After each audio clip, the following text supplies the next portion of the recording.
Assalamualaikum. Dear students, welcome to lecture number 1, part 4. We were discussing introduction to helminthology and host-parasite relationship. So the outlines of this lecture, we will discuss introduction to helminthology, we will discuss host-parasite relationship.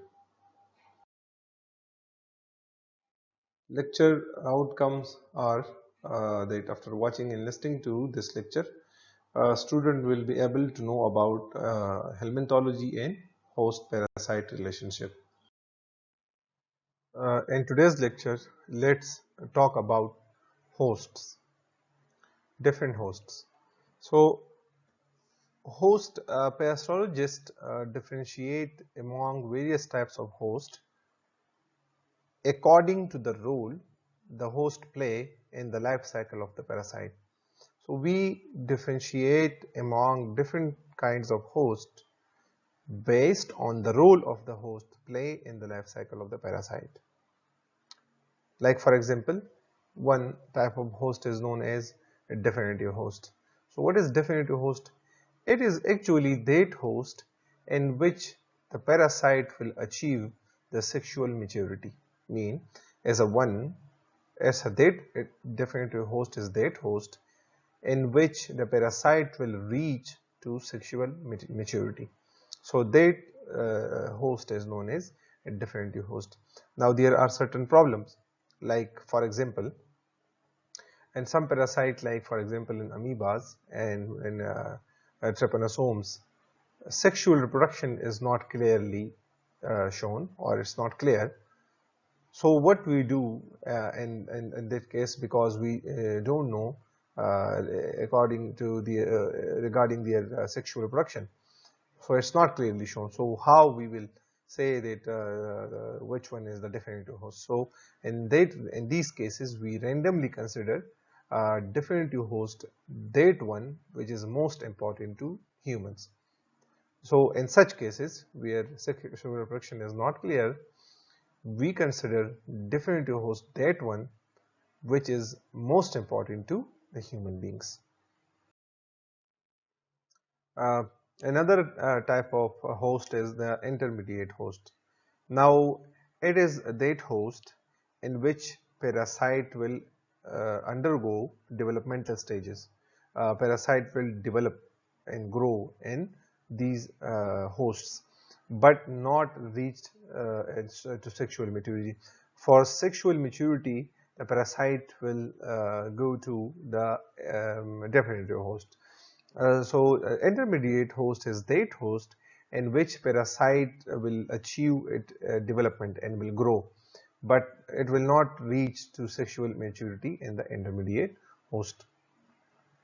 Now, in most cases, or in oftenly, definitive hosts are vertebrates, but this is not true, and this is not necessary. This is not like important that always vertebrate will be definitive host. There are certain cases where vertebrates may act as intermediate host, but most of the time definitive hosts are vertebrates. Like for example, malarial parasite, Plasmodium. Now, Plasmodium reach sexual maturity and undergo fertilization in mosquitoes, which are therefore by definition their definitive hosts. So here, the definitive host is not a vertebrate, but invertebrate, a mosquito, whereas vertebrates are the intermediate host, like human being is an intermediate host, or sparrow is an intermediate host. Another very important host is known as paratenic or transport host. It is very clear from the name, transport host. So this host acts as a transport vehicle for the transport of parasites. A paratenic or transport host is that host, or that paratenic host is that host in which the parasite does not undergo any development. So keep in mind, there will be no development of the parasite inside the paratenic or transport host. It acts just as a transport vehicle for the transport of this parasite to a suitable host. But the parasite will remain alive and infective to its original host, and once the original host will arrive, this parasite will jump from this transport or paratenic host to its original host. So paratenic hosts, like they acting as bridges, they are for filling the ecological gaps between the intermediate and definitive host. For example, just consider a situation, for example, where a parasite goes easily from definitive host to it transports or it transfer or transmit from the definitive host easily to the intermediate host. But think of a situation if there is no way back to the definitive host, what will happen? The parasite will just like end up and dead end and nowhere, and as they need a definitive host to complete its life cycle, because for their sexual maturity, for attaining their sexual maturity, the sexual phase, they need definitive host.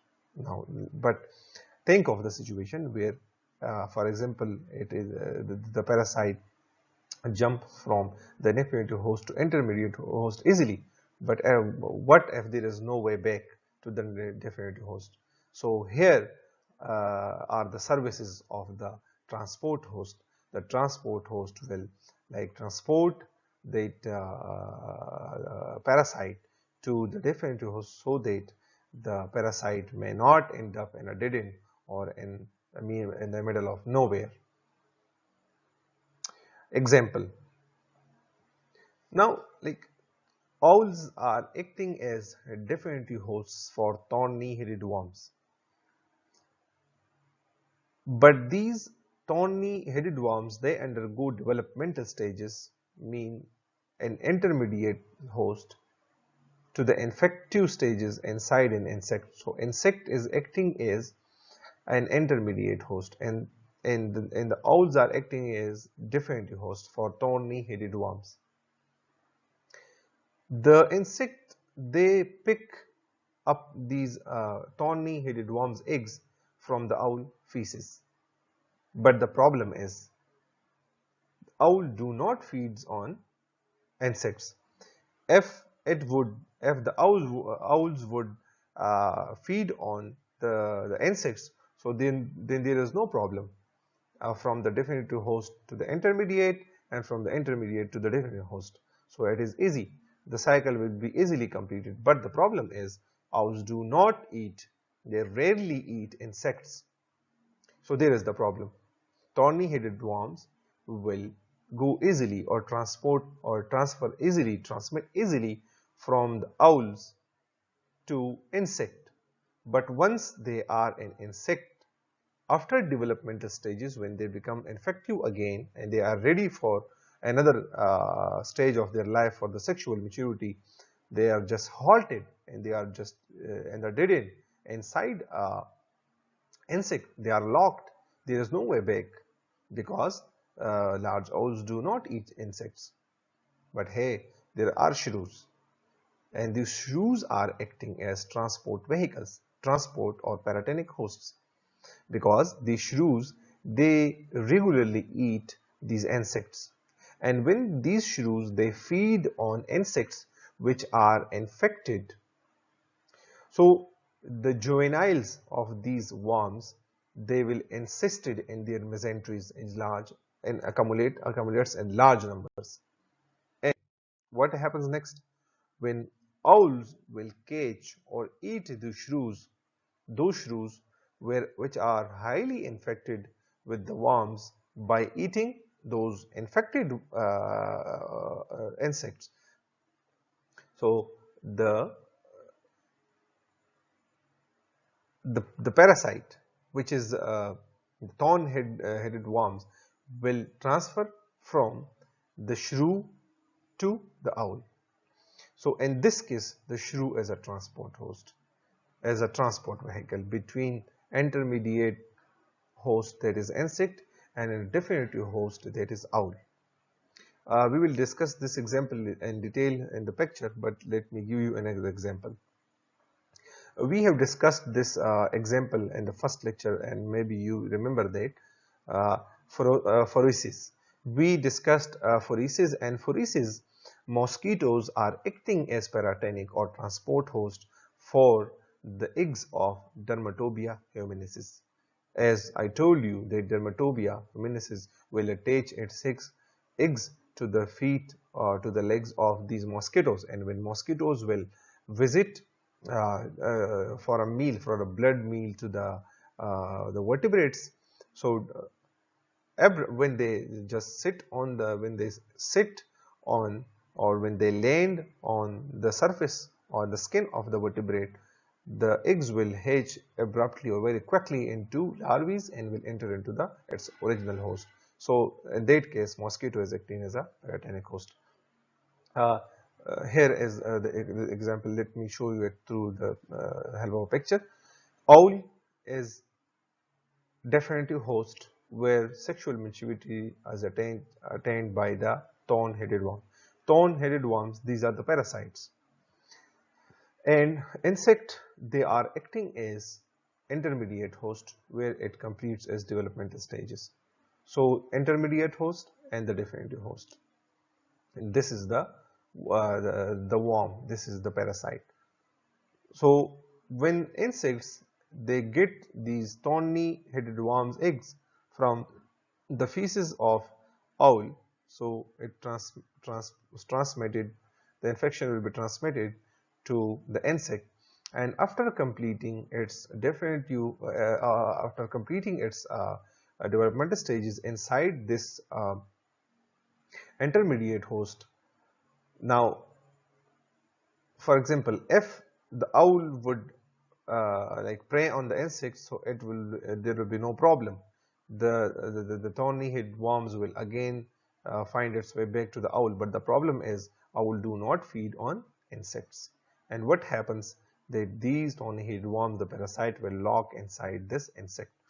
So how this parasite will find its way back to its original definitive host for completion of its sexual maturity cycle or sexual maturity stage? So here comes the shrews, which is acting as a paratenic or transport host. So there is no developmental or sexual maturity stages inside this shrew. Only alive and infective thorny-headed worms will like be transported by the shrews, just like a transport vehicle from insect to owl. And how? The journey of this thorn-headed worm is easy from the owl to the insect because these insects feed on the feces of the owl. But the journey of the thorny-headed worm from the insect back to the owl is not possible because these owls do not feed on insects. So here is the solution. The shrew feeds on these insects. So by feeding on an infected insect, the thorny-headed worms will be transported to this transport host shrews, and sometime these shrews, the mesenteries of these shrews are heavily infected and with the juveniles of the thorny-headed worms. And you know, these owls, they regularly feed on these shrews. So when the owl will pick an infected shrew, so the thorny-headed worm will complete its way back, or it will jump to the original host and will complete its life cycle again in the owls. So it will become very easy with the help of the transport host for the thorny-headed worms to find its way back to the original host. So this was the example of the paratenic or the transport host. Hope you got it. So this is the definitive host, this is the intermediate host, it's the paratenic host. Now let's talk about the host specificity. So most parasites, they develop only an restricted range of host species. Now there are parasites which reach or develop into a variety of hosts. But some parasites, they are strictly restricted to certain range or a single host, and with being absence of the specific host is very terrible and very problematic for the parasite because it will lost. So that is, parasites exhibit or show very varying degree of host specificity. For example, some infecting only a single host species, so they require only a single species, and the absence of that species is problem. Other parasites, they don't show specificity. They may infect several related species, and yet there are a few being capable of infecting many species. So, for example, the poke tapeworm, the Tenasolium, can mature only in human beings. So, the adults of Tenasolium, they have absolute host specificity.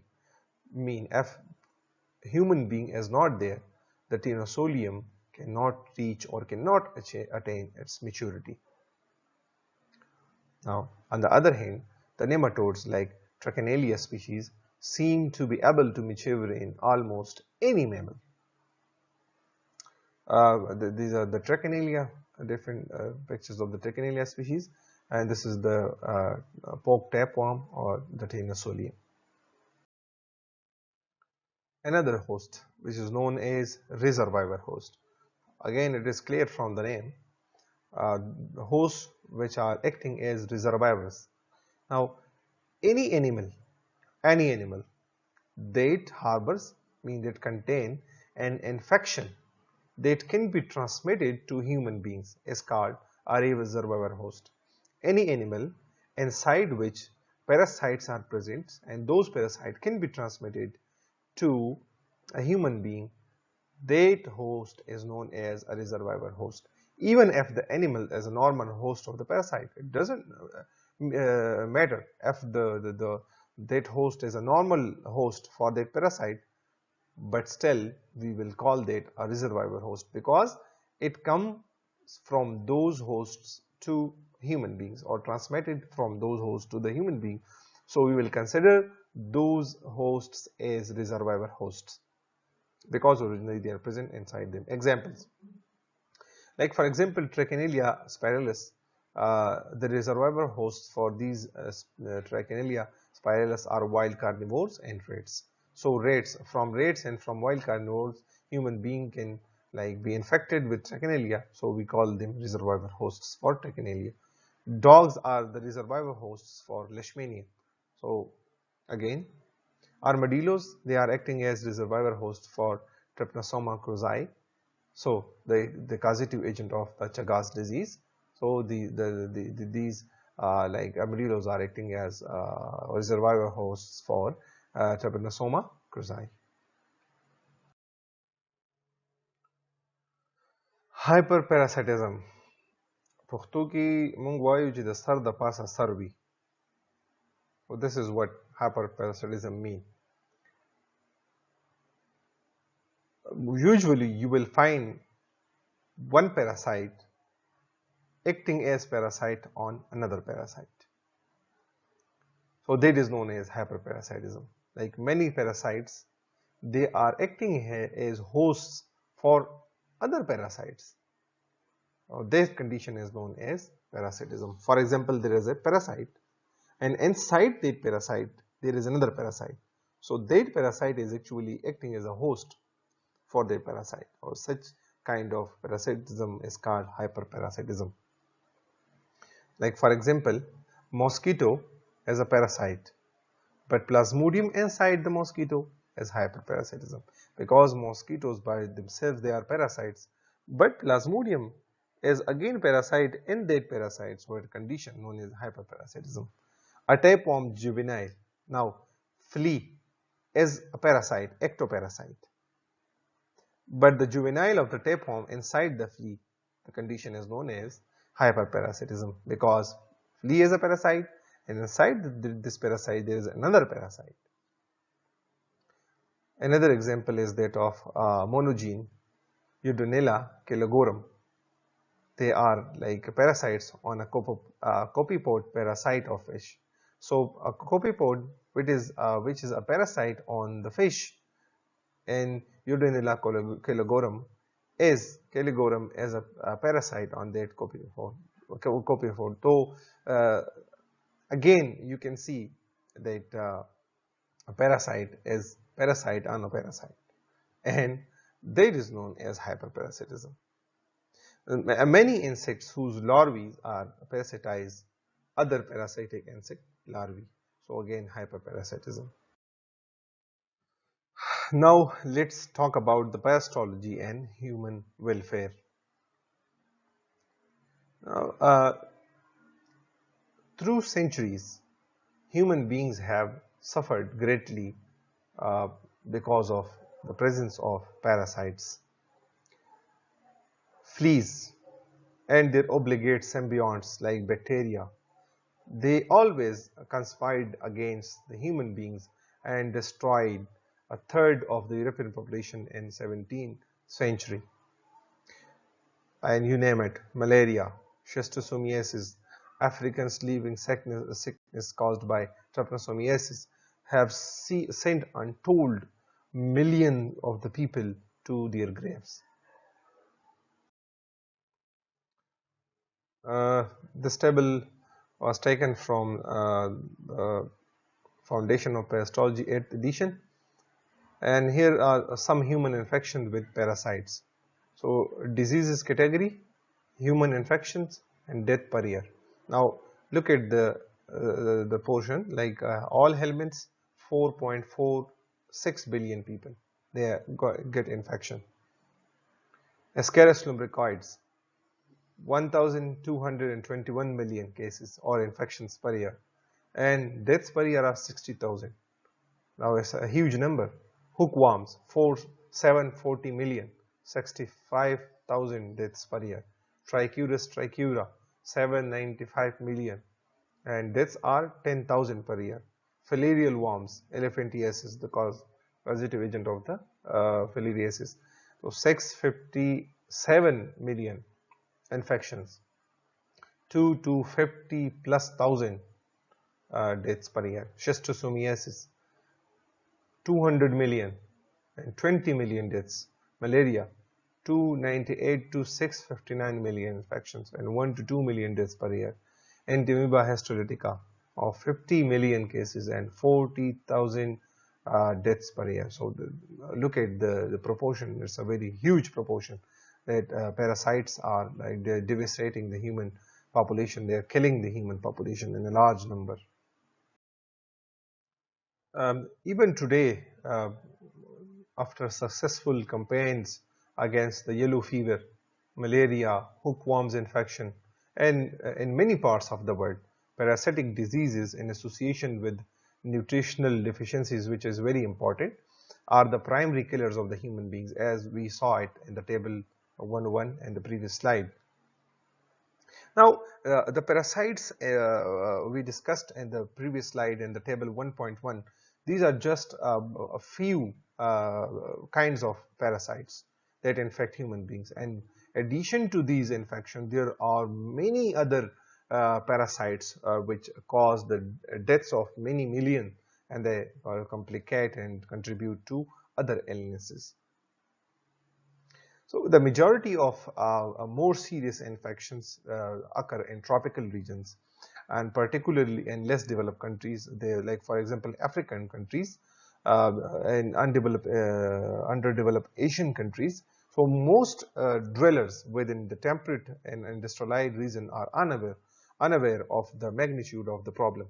So those people who are living in the temperate region and they are living in industrialized region, so they don't have these problems. They are not faced with such problems, so they are unaware of the magnitude of this problem, because the people which are suffering more from these infections, they mostly live in underdeveloped underdeveloped countries, and especially in the tropical regions. So they are facing very dangerous problems as compared to the people who are living in the temperate and industrialized zones.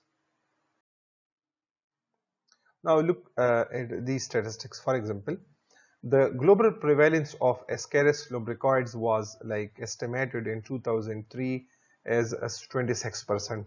Okay, and that of the Trichuris trichuda was estimated as 17%, and that of the hookworms were 15%.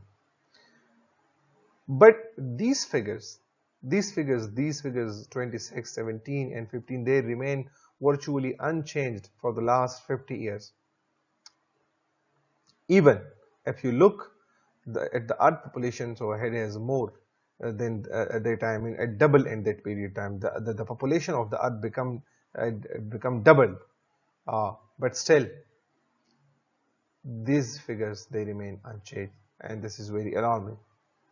So, now the problem is that the pharmaceutical companies, they are like not spending money on developing of drugs for those people, or for the treating of those people who are living in underdeveloped countries, and they cannot pay for those medicines. So that's why the pharmaceutical companies, they have no interest in developing medicine for tropical infections. Why? Because those people living on, like for example, African people, so they are striving to this, though they have many other urgent financial problems, and they cannot even pay for the daily food. So how they will pay for very expensive medicines? So the pharmaceutical companies, they are not, they are going to spend money, or they are reluctant to spend money for the development of drugs for treating these people. And now look to the other face. In 2003, $543 was spent for cancer research in the United States per person with a history of cancer by the National Cancer Institute alone, in addition to the money spent by private philanthropies. So this amount $543 were in addition to those money, or that money which was spent by private philanthropies. So I don't know, we don't have the data that how much that money was. And in a similar way, for each case of cardiovascular disease in the United States, the National Heart, Lung and Blood Institute spent over $32 per case on research. And now look to the other face. By contrast, the WHO, they spent $0.004 per case for research on schistosomiasis for each of the 5 years ending in 2002. Although it is at present difficult to determine the total from all sources invested in schistosomiasis research. So at currently, maybe there is the number is now less than 0.004 per case. So now look at the difference: $543 per case per person in cancer research, in addition to the money spent by the private philanthropies. And then for the cardiovascular disease, $32 per person. And then look at this amount, 0.004 per case for research on schistosomiasis.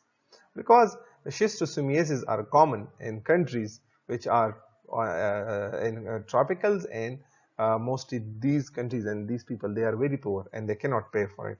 So that's why you can see this difference. Now, the belief or the notion which is held by the average people or the average person, that humans in the United States are free of worms. This is largely an illusion. They are an illusion. And this illusion is created by the fact that the topic is rarely discussed. The topic of worms is rarely discussed. And why? Because of our attitude toward worms. Because people think that worms are not the sort of things that should be discussed by the refined people, or the refined people should not talk about the worms. So the apparent reluctance of the media to disseminate such information. د دې خبرې مطلب باندې لږ ځان پوهې کې بچې مطلب وایي چې خلک چې دي هغه شرمیږي یا غټ خلک بد ګڼي ریفاینډ خلک لږ بد ګڼي چې هغه د چینجو باره کې خبرې وکړي او میډیا هم دې باره کې ریلکټنس شو کوي چې هغه دي د وارمز باره کې د چینجو باره کې کوم انفارمیشن دی هغه دي خلکو ته ورسوي. So the fact that poor people are the ones most seriously affected. Now, this is again a mistake, because not only the poor people, or maybe the ratio of the poor people is like a bit high, but it is not that the rich people they are they entirely don't have this infection. This is not the fact. So some estimate place the number of children in United States infected with worms at about 55 million, but this is a gross underestimate. This is not proper estimation. If you include the pinworms, Enterobium vermicularis, if you include these pinworms, so this 55 million, this is not the actual number. So which infect these Enterobius vermicularis, these infect like people of all socio-economic group. So this is not restricted to a certain socio-economic group, but the presence of these worms are in the all groups. The reference for this lecture, Foundation of Parasitology 8th edition. Thank you so much for watching and listening to this lecture. Dear students, kindly search on Google's the statistics of different types of parasitic diseases. I am not talking about the viruses, the bacteria, or the fungi or the other things. The parasites specifically, okay, the nematodes, the helminths. So just go and the protozoans infections. So please just go and look for the different kinds of statistics and of the diseases of the parasite burden in different regions of the world. Thank you so much. See you in the next lecture.